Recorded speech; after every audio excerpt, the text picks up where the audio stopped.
Well, here we are again. Just a quick look round the garden in early August. We've had about the last month, it's been nothing but rain, virtually every day, chucking it down with rain. However, as always, the garden seems to have survived okay. Everything's come up in flower and whatever, coming up in bloom.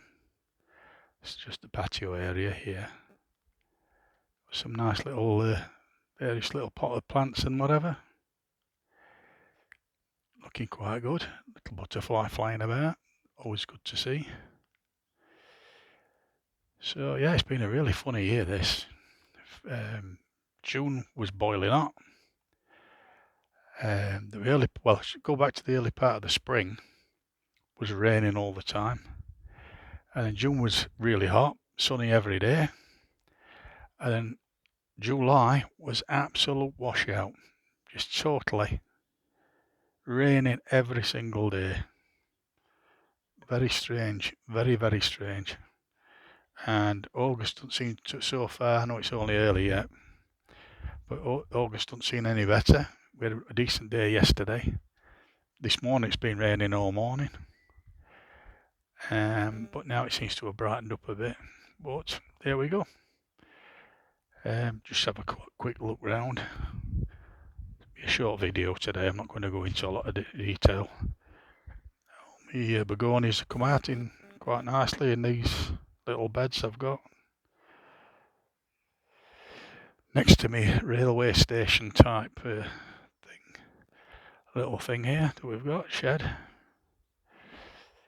And back of the shed I've got some courgettes in here.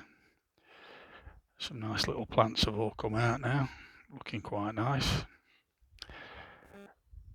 Courgettes are quite, what should we courgettes is, you've either got loads or none growing them in England, because we've got a very short season. So you plant them all at the same time, and next thing you know, a month or two later, you've got more courgettes than you know what to do with. So I've got some very good courgette recipes to use them up. They're going in everything at the moment. My little beds down here. Yeah, the onions have done quite well this year. I've been picking them. I'm not storing them this year. I'm just using them as I go. What's known as wet onions. In other words, you're not storing them and drying them out. You're just picking them and go and eat them straight away. Same with garlic. You can do the same with that. Call it wet garlic. These here are my leeks. I think last time you saw them, they were only little, but now I've replanted them into 3 rows, and I've got some more elsewhere as well. Courgettes again, they've gone crackers. I've had to thin them out as you normally do, because otherwise if you don't thin them out, look at the size of this one here. They're what they call hand grenade courgettes, these. They look like pumpkins actually, but if you let them go, but idea is to eat them when they're fairly small, but you can let them get about that size if you want, and they do quite well. And last couple of days, been getting a few runny beans. There's one here, look, a couple of here like that just come up. These are my first ones really. Again, with runny beans in England, what you tend to find is you've got none, and then all of a sudden they all come at once. So you're eating runny beans with every meal. With a side order of courgettes. But that's the price we pay for having a very short season. Other countries, of course, hang on a minute, just show you my shed. Other countries who've got a much longer season, it's great because you can spin them out a bit. But in England, we tend to have a very short season, and consequently, you get everything at once.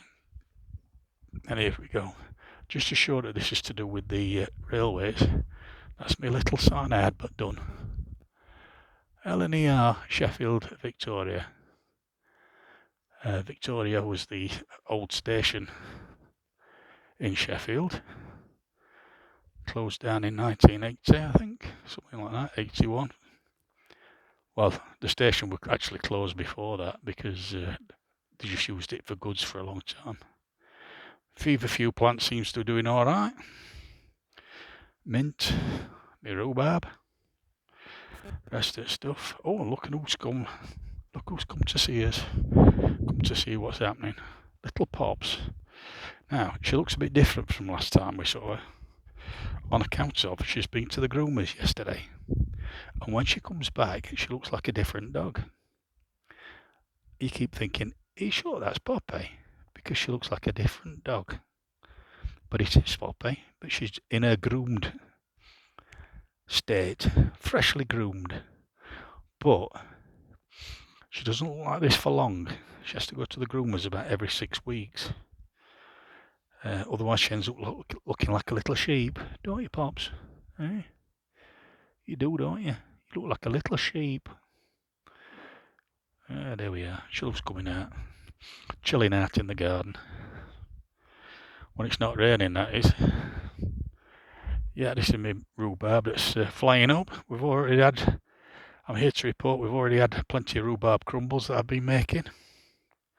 I love rhubarb crumbles, but unfortunately my waistline doesn't. However, never mind. Here we are with the patio area. Here we are, some plants there. Everything growing up now. My little nest here, they've got plants. That's nice. But what we could do with, I can tell you now, is a lot more sunshine. Because everything, the ground is absolutely waterlogged. I went with my dog yesterday, I went with Poppy down to a local park. And yesterday it was quite a nice day. I took a couple of paces off onto the grass and it was just absolutely wet through. I mean, you literally couldn't walk on it because you just sank into it about half an inch, and then all your traders are all covered in water, squelching along. So I quickly abandoned that and I stuck to the path.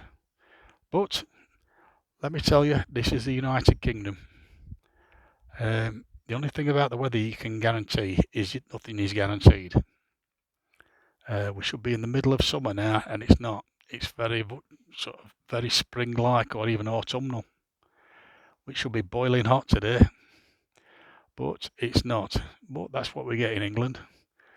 Everything's topsy-turvy. You can never predict anything. Or as my old granddad used to tell me, it doesn't matter what you do as a gardener, Mother Nature will always have the last word. And my granddad knew what he was talking about. Anyway, see you later. Bye.